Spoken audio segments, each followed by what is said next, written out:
वृश्चिक राशि वाले बंधुओं, स्वागत है आप सभी का आपके अपने वैदिक मंथन भिंड यूट्यूब चैनल में। पाइराइट एक ऐसा पत्थर होता है जो कि स्पष्ट तौर पर शनि का सूचक है, लेकिन यह माता लक्ष्मी को बहुत अधिक प्रिय होता है। यानी जहां पाइराइट है वहां माता लक्ष्मी है, वहां रुपए पैसे हैं। बंधुओं, अपने हाथ की कलाई पर पहन लो यह छोटी सी चीज, आपकी किस्मत इतनी चमकदार हो जाएगी कि फिर जो कुछ भी सोचोगे आप मन में वह हकीकत में होने लगेगा। जिस चीज की भी आप कल्पना करते हो, मन में सोचते हो, वह चीज आपके पास खिंची चली आएगी। करोड़ों का धन चाहिए, मिल जाएगा। अरबों की संपत्ति आपकी होगी। प्यार पाना है किसी का तो प्यार भी मिल जाएगा। 7 जन्मों तक साथ दे ऐसा साथी भी मिल जाएगा। शादी नहीं हो रही है तो शादी भी हो जाएगी। संतान का सुख नहीं मिल रहा है तो वह भी मिल जाएगा। बस आपको अपने हाथ की कलाई पर पहनना है मात्र यह एक छोटी सी चीज, जिसकी कीमत केवल 1 रुपया है। इस चीज को पूरे नियम के साथ आपको अपनी कलाई पर पहनना है और इसके जादू को होते हुए अपनी आंखों के सामने देखना है। आपका भाग्य बहुत शक्तिशाली हो जाएगा। किस्मत हीरे की जैसी चमकने लगेगी। तो बंधुओं, ध्यान से सुनो।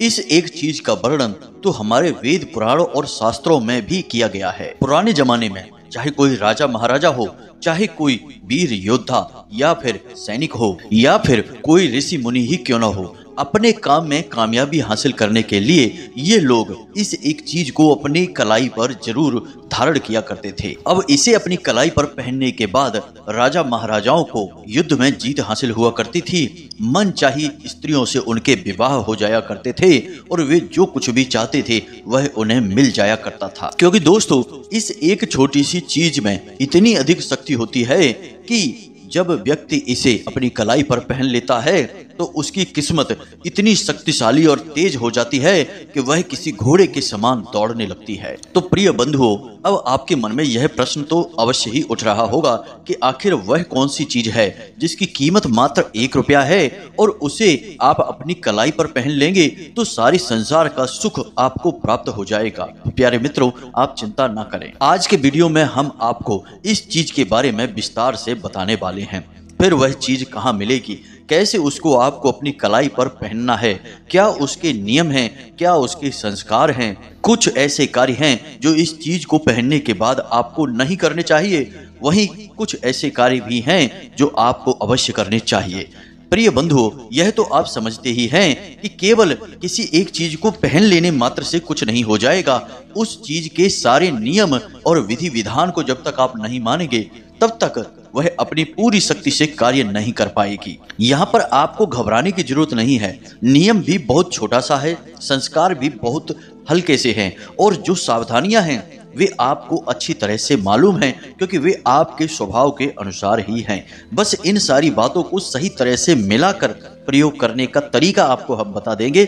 उसके बाद फिर आप खुद ही हमें कमेंट करके बोलेंगे कि गुरुजी, आपने हमारे ऊपर बहुत बड़ा एहसान किया जो हमें इस चीज के बारे में बता दिया है। जी हाँ प्रिय बंधुओं, आपको चिंता करने की कोई आवश्यकता नहीं है। सारी बातें हम आपको बिल्कुल सरल तरीके से समझाएंगे ताकि आपको सब कुछ समझ में आ जाए। लेकिन प्रिय मित्रों, आज आपको इस वीडियो को पूरा देखना होगा, शुरू से लेके आखिरी तक सारी बातों को विस्तार से समझना होगा, तभी आपको सब कुछ अच्छी तरह से समझ में आएगा। अगर आप वीडियो को आधा अधूरा देखेंगे या पूरे मन के साथ नहीं देखेंगे, किसी और कार्य को करते करते इस वीडियो को देखेंगे तो आपको सारी बातें समझ में नहीं आएंगी।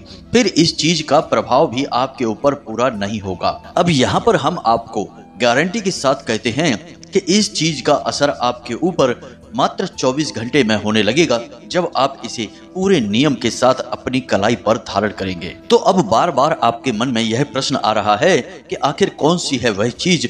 तो चलिए आपका समय बर्बाद नहीं करते हैं और आपको उस चीज की ओर लेकर चलते हैं और बताते हैं कि आखिर कौन सी है वह चीज और कैसे उसको प्रयोग करना है। सारा विधि विधान, सारे नियम संस्कार आपको विस्तार से समझाते हैं। मुख्य विषय की ओर आगे बढ़ते हैं, लेकिन उससे पहले हम चाहेंगे कि आप माता रानी को आभार अवश्य व्यक्त करें और कमेंट में 1 बार नहीं 3 बार लिखना, जय माँ भद्रकाली कृपा करो। माता रानी की आपको पूरी कृपा और आशीर्वाद प्राप्त होगा और अगले 24 घंटे में आपको एक बहुत अच्छी खबर प्राप्त हो जाएगी। इसी के साथ प्रिय बंधु, यदि आप इस चैनल पर पहली बार आए हैं तो आप इस चैनल को सब्सक्राइब करके बगल में जो घंटी का निशान है उसे भी अवश्य दबा दें।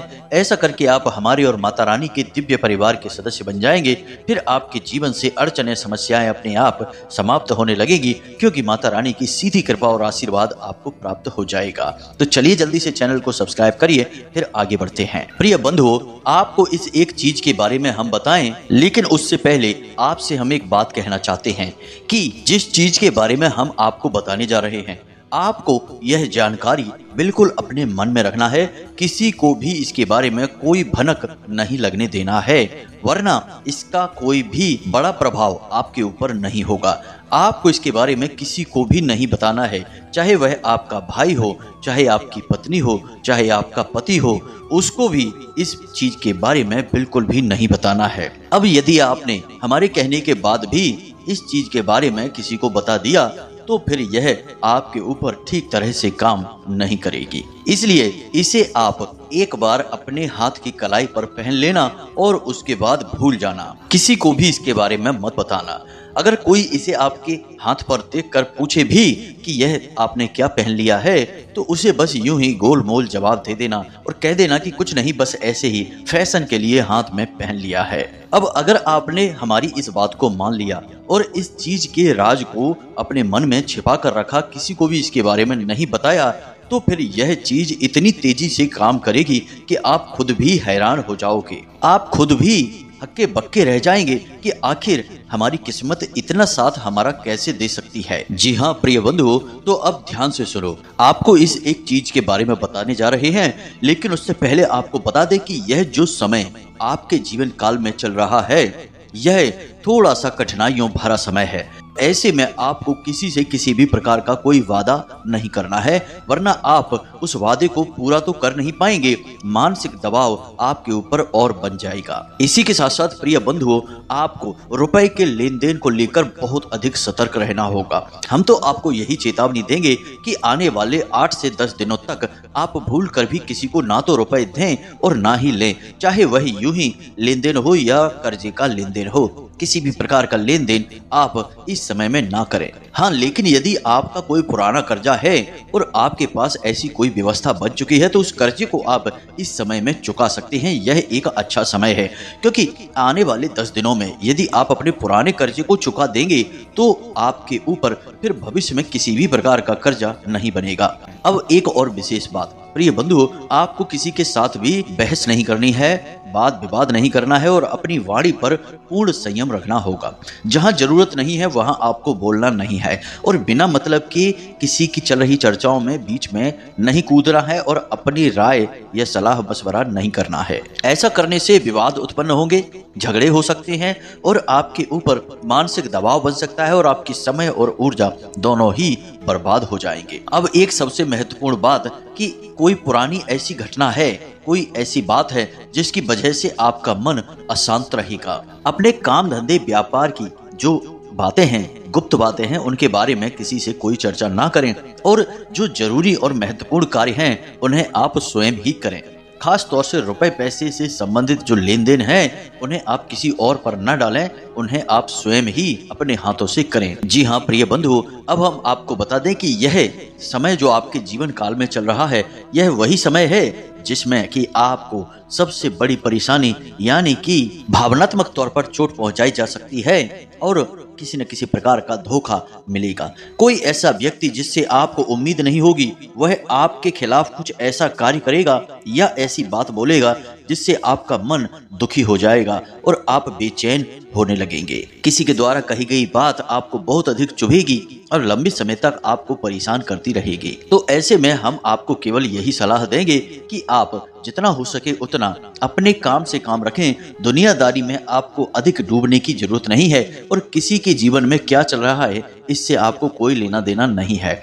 कोई आपके बारे में क्या कह रहा है, यह उसके अपने विचार हैं। आप कैसे हैं ये आप अच्छी तरह से जानते हैं। तो ऐसे में आपको किसी की बातों से कोई फर्क नहीं पड़ना चाहिए। आपको अपने ऊपर पूरा नियंत्रण रखना होगा, तभी आप चैन से जीवन जी पाएंगे और परेशानियों से भी बाहर निकल पाएंगे। जी हाँ बंधुओं, तो यह तो आपका राशिफल था। अब हम आपको बताते हैं उस एक चीज के बारे में, इसे आप जरा ध्यान से सुनिए। लाल किताब में एक बेहद ही शक्तिशाली चीज के बारे में बताया जाता है कि जिसे यदि कोई भी व्यक्ति अपने हाथ में धारण कर ले तो रातों रात उसकी किस्मत चमक उठती है और इसके जीवन में हर वह चीज आकर्षित होने लगती है जिसे वह चाहता है। जी हाँ बंधुओं, तो अब ध्यान से सुने, सारी बातें हम आपको विस्तार से बताने जा रहे हैं। प्रिय बंधुओं, अक्सर ऐसा देखा जाता है कि लोग अपनी कलाई पर कुछ भी पहनने से पहले ज्यादा विचार नहीं करते हैं। हमने कई बार ऐसा देखा है कि लोग अपनी कलाई पर सजावटी सामान के तौर पर यूं ही कुछ भी पहने रहते हैं, जैसे कि कुछ लोग चमड़ी से बनी हुई चीजें, जैसे कि कोई बना हुआ डिजाइन का ब्रेसलेट है या यूं ही पट्टा या कुछ भी डिजाइन से बनी हुई चीजें हैं जो चमड़े की हैं या फिर प्लास्टिक की हैं, उन्हें पहन लेते हैं। यह बहुत ही खतरनाक होता है। इससे उनके दुर्भाग्य का निर्माण होता है और सबसे बड़ी बात कि नकारात्मक शक्तियां उनकी ओर आकर्षित होती हैं और उनके बनते हुए कार्यों में बाधा उत्पन्न होती है। प्रिय बंधु, हमारे शास्त्रों में जैसे कि सामुद्रिक शास्त्र की बात करें तो उसमें हमारे शरीर के अलग अलग भागों पर अलग अलग चीजें पहनने के विधान हैं। जैसे कि हम गले में, अपनी कलाई पर या फिर अपनी कमर या फिर पैरों के निचले भाग पर कुछ भी धारण कर सकते हैं। कैसे धारण करना है उनके अलग अलग विधान हैं और उनके अलग अलग नियम हैं। लेकिन कलाई पर हम जो चीजें धारण करते हैं उनका बहुत अधिक महत्व होता है, क्योंकि इस संसार में हम चाहे अपने जीवन में कुछ भी लेकर आए या फिर किसी को कुछ भी दें, अपने हाथों के माध्यम से ही लेन देन किए जाते हैं। यानी कि जीवन में कुछ भी लाना या फिर बाहर निकालना, इसमें हाथों का बड़ा योगदान है। तो ऐसे में हाथों में धारण की जाने वाली चीजों का महत्व बहुत अधिक बढ़ जाता है। अब कुछ लोग अपने हाथों में पवित्र कड़ा या चूड़ा पहन लेते हैं। कोई बुराई नहीं है, अवश्य ही आप पहनिए। लेकिन अक्सर एक गलती कर जाते हैं कि मान लीजिए कि हाथ में उन्होंने चांदी का बना हुआ कड़ा पहना हुआ है या फिर यूं ही सफेद रंग का कोई कड़ा पहना है या अष्ट धातु का कड़ा पहना है जिसमें कि चांदी भी शामिल है। अब चांदी या फिर सफेद रंग की कोई भी धातु किस चीज का सूचक है? चंद्रमा का सूचक है। यानी कि आपने चंद्रमा को धारण कर रखा है अपनी कलाई पर। अब वहीं पर आपने धारण कर लिया काले रंग का कोई धागा या काले रंग की कोई भी सामग्री, काला मोती है या कोई भी काला ब्रेसलेट है या कुछ भी आपने काले रंग की चीज धारण कर ली, वह है शनि का सूचक। अब आपने अपने हाथ की कलाई पर शनि और चंद्रमा को एक साथ धारण कर लिया है।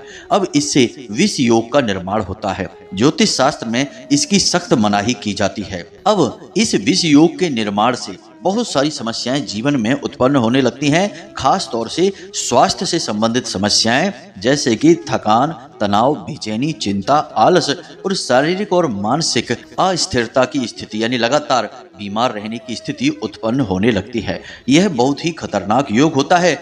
यह तो केवल शुरुआत मात्र होती है। आगे चलकर लोग जब नहीं संभलते हैं तो उन्हें बिस्तर ही पकड़ना पड़ता है, यानी कि वे हमेशा के लिए मरीज बन जाते हैं। तो विष योग का निर्माण होने से पहले ही हमें इन चीजों को अपने हाथों से उतार देना चाहिए। तो अब हम आपको उस विशेष चीज के बारे में बताने जा रहे हैं। जरा इस चीज को ध्यान से समझना। तो आपको यह कार्य शनिवार के दिन करना है। जी हाँ प्रिय बंधु, आपको ध्यान से समझना है हर एक बात को, कोई भी बात मिस ना हो जाए आपके हाथों से, वरना आप पूरी बात को समझ नहीं पाएंगे और पूरा लाभ भी ले नहीं पाएंगे। तो शनिवार के दिन आपको कुछ चीजें अपने घर पर लेकर आनी है। सबसे पहली चीज काला धागा लेकर आना है। दूसरी चीज 2 पाइराइट के मोती लेकर आने हैं। जी हाँ मित्रों, पाइराइट के मोतियों के बारे में हमने आपको पहले भी एक वीडियो में बताया था, लेकिन हम फिर से इस वीडियो में बता रहे हैं क्योंकि पाइराइट एक ऐसा पत्थर होता है जो कि स्पष्ट तौर पर शनि का सूचक है, लेकिन यह माता लक्ष्मी को बहुत अधिक प्रिय होता है। यानी जहां पाइराइट है वहां माता लक्ष्मी है, वहां रुपए पैसे हैं। तो आपको अपने हाथों से ही तो रुपए पैसे का लेन देन करना है। तो आप नहीं चाहेंगे कि आपके हाथों से जो रुपये निकले हैं वे वापस ही ना आए। आपने किसी को 100 रुपए दिए तो वे 1000 रुपए बनकर वापस आए। आप तो यही चाहेंगे ना। तो ऐसे में आपको पाइराइट के 2 मोती चाहिए। जी हाँ बंधुओं, ध्यान से समझना सारी बातों को। इसी के साथ साथ आपको लौंग का तेल भी चाहिए। जी हाँ मित्रों, लौंग बहुत ही शक्तिशाली होता है ऊर्जाओं को आकर्षित करने के लिए। खास तौर से नकारात्मक ऊर्जाओं को यह दूर भगाने का कार्य करता है। तो आपको थोड़ा सा लौंग का तेल भी चाहिए। अब इस प्रक्रिया को करने के लिए माता भद्रकाली की आवश्यकता पड़ेगी। तो यदि आपके पूजा घर में माता भद्रकाली की तस्वीर है तब तो अच्छी बात है, यदि नहीं है तो आप एक तस्वीर लेकर आएं और पूरे विधि विधान से प्राण प्रतिष्ठा के साथ उस तस्वीर को अपने पूजा घर में स्थापित करें। जी हाँ मित्रों, उसके बाद आपको इस तस्वीर के सामने कुछ प्रक्रियाएं करनी होंगी। तो शनिवार की रात्रि को यानी 9 बजे और 11 बजे के बीच में आपको यह क्रिया करनी है। आप जो धागा, जो पायराइट के मोती लेकर आए हैं, सबसे पहले उनका शुद्धिकरण करना होगा। शुद्धिकरण करने के लिए सबसे पहले आपको उनके ऊपर गंगा जल छिड़कना होगा। अब धागा इतना बड़ा होना चाहिए कि उसे आपके हाथ पर 8 बार लपेटा जा सके। जी हाँ मित्रों, यह प्रक्रिया बहुत बारीक है, इसे समझना बहुत आवश्यक है। लाल किताब में और अन्य कई किताबों में इसका वर्णन मिलता है, पुराणों में भी इसका वर्णन देखने को मिलता है, लेकिन यह बहुत ही गुप्त विद्या है, इसे खुलेआम नहीं बताया जाता है क्योंकि इसकी शक्ति बहुत अधिक है। तो ध्यान से सुनिए, 8 बार धागे को लपेटा जा सके ऐसा धागा आपको चाहिए, काले रंग का। यह धागा स्वयं शनिदेव का प्रतीक बन जाएगा। अब आपको क्या करना है कि इसका शुद्धिकरण आपने कर लिया है, गंगा जल इसके ऊपर छिड़क दिया है। थोड़ी देर के लिए इस धागे को, इस लौंग के तेल को और इन पायराइट के 2 काले मोतियों को माता भद्रकाली के चरणों में आप रख दें। अब यदि आपको पायराइट का मोती नहीं मिल पा रहा है तो आप चिंता न करें, किसी पूजा की दुकान पर जाएं और काले मोती, बड़े बड़े से हों, ज्यादा छोटे ना हो, ऐसे काले 2 मोती लेकर आ जाएं। अब 2 मोती अगर आपको खुले नहीं मिलेंगे तो आप काले मोतियों की कोई माला खरीद लें। जी हाँ मित्रों, और उस माला में से 2 मोती आप निकाल लें। मित्रों ध्यान से सुनना, ये बहुत जरूरी चीजें हैं। तो आपने 2 मोती ले लिए हैं। अब इन चीजों को माता भद्रकाली के चरणों में आपको रख देनी है। साथ ही साथ माता भद्रकाली के सामने लाल रंग के पुष्प रखने हैं और लाल रंग का ही कोई प्रसाद रखना है। आपको भी लाल रंग के आसन पर बैठना है और गाय के घी का दीपक अपने सामने जलाना है। इसके बाद आपको रुद्राक्ष की माला के साथ इस मंत्र का 108 जाप करना है। यह बहुत ही शक्तिशाली मंत्र है और अपने आप में स्वयं सिद्ध है। इस मंत्र का नाम है रुद्र गायत्री मंत्र। जी हाँ मित्रों, मंत्र आपके मोबाइल की स्क्रीन पर भी आपको दिखाई देगा और हम बोलकर भी बता रहे हैं। तो मंत्र कुछ इस प्रकार है। ओम तत्पुरुषाय विघ्नहे महादेवाय धीमहि तन्नो रुद्रः प्रचोदयात्। जी हाँ मित्रों, मंत्र एक बार फिर से सुन लें। ओम तत्पुरुषाय विघ्नहे महादेवाय धीमहि तन्नो रुद्रः प्रचोदयात्। इस मंत्र का आपको 108 जाप करना है, यानी 1 माला जाप करेंगे। उसके बाद आप इस सामग्री को माता भद्रकाली के चरणों में रखी छोड़ देंगे और माता रानी से यह निवेदन करेंगे कि हे माता रानी, आपके जीवन में जो भी कष्ट हैं, जो भी समस्याएं हैं, उन्हें पूरी तरह से समाप्त कर दें और इस सामग्री के अंदर आप अपनी शुद्ध सकारात्मक ऊर्जा और अपने आशीर्वाद को भर दें, ताकि आप जब इसे धारण करें तो आपके जीवन में कभी कोई परेशानी आए ही ना और आप जो चाहे वह आपकी ओर खींचा चला आए। अब ऐसा थोड़ा देर निवेदन करें। निवेदन तब तक आप करेंगे जब तक कि आपका जो दीपक आपने जलाया है वह जल रहा है। जब दीपक स्वयं शांत हो जाए तो आपको वहां से उठना है और उन चीजों को माता रानी के चरणों के नीचे रखी छोड़ देना है। उसके बाद अगले दिन यानी कि रविवार के दिन आप सूर्योदय से पहले जागेंगे। जी हाँ मित्रों, ध्यान से सुनना है। सूर्योदय से पहले जागेंगे और स्नान आदि करने के बाद आप माता रानी के पास जाएंगे और उनके चरणों में रखी हुई इस सामग्री को उठाएंगे। अब जो धागा आपने लिया था उसे पूरी तरह से, जो आपने लौंग का तेल लिया था उसमें डुबा देंगे, यानी कि वह लौंग का तेल उसके आसपास अच्छी तरह से उसे लगा देंगे। जी हाँ मित्रों, और उसके बाद वे जो 2 मोती आपने लिए थे पायराइट के, उन्हें भी उस धागे के अंदर डाल देंगे और उसके बाद आप धीरे धीरे उस धागे को अपने दाहिनी कलाई पर लपेटेंगे। आप इसके लिए किसी की मदद भी ले सकते हैं। बस कोशिश यह करें कि आप जिससे मदद लें उससे इस विषय पर ज्यादा चर्चा ना करें कि यह क्या है और क्यों है। बस आप उससे यह कह दें कि यह बस आपके लिए रक्षा कवच का निर्माण कर रहे हैं, ज्यादा बातें उसके बारे में ना बताएं। तो आप धीरे धीरे इस धागे को अपनी कलाई पर लपेटेंगे। जब 1 चक्कर पूरा हो जाएगा तो आप इस मंत्र का उच्चारण करेंगे जो कि आपने पहले किया था, रुद्र गायत्री मंत्र, यानी ओम तत्पुरुषाय विघ्नहे महादेवाय धीमहि तन्नो रुद्रः प्रचोदयात्। इस मंत्र का 1 चक्कर के बाद आप जाप करेंगे।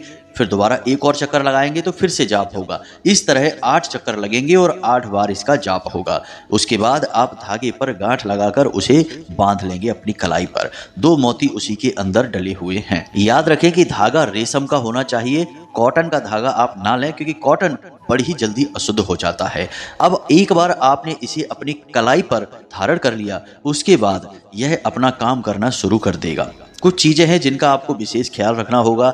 मांस मदिरा का सेवन ना करें, गलत कार्यों में लिप्त ना हो, बिना मतलब में किसी को सताएं ना, जरूरत ना हो जब तक तब तक झूठ ना बोलें, और सबसे बड़ी बात कि आप इस धागे को 24 घंटे दिन भर धारण करके रखें। इसे बिल्कुल भी कभी भी अपने हाथों से उतारें ना, इसे अपवित्र ना होने दें। अब यह अपवित्र कब होता है, ध्यान से सुने।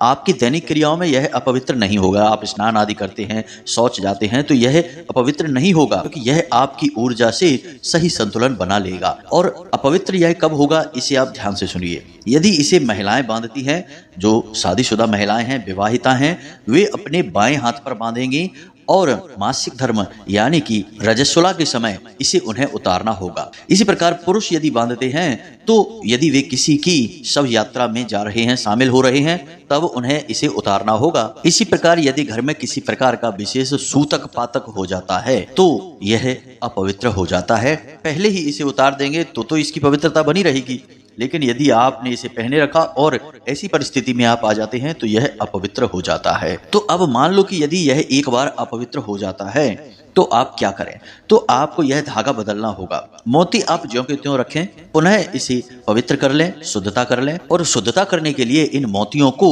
24 घंटे के लिए गाय के बने पंचगव्य में डुबा कर रखें। उसके बाद गंगा जल से इन्हें स्नान कराने के बाद ये मोती पूर्ण पवित्र हो जाएंगे। उसके बाद किसी नए काले धागे में लौंग के तेल में डुबाकर इसे पुनः से इसी प्रक्रिया के साथ शनिवार के दिन आप अपनी कलाई पर बांध लें। फिर से यह अपना कार्य करना शुरू कर देगा। अब जो पुराना धागा है उसे आप किसी बहते हुए जल में प्रवाहित कर दें, या फिर किसी पौधे की, जो पवित्र पौधे होते हैं उनकी मिट्टी में जड़ के नीचे दबा दें। निर्माल्य की तरह इसका प्रयोग करें। उम्मीद है कि जो बातें हमने आपको बताई हैं वो आपको अच्छी तरह से समझ में आ गई होगी।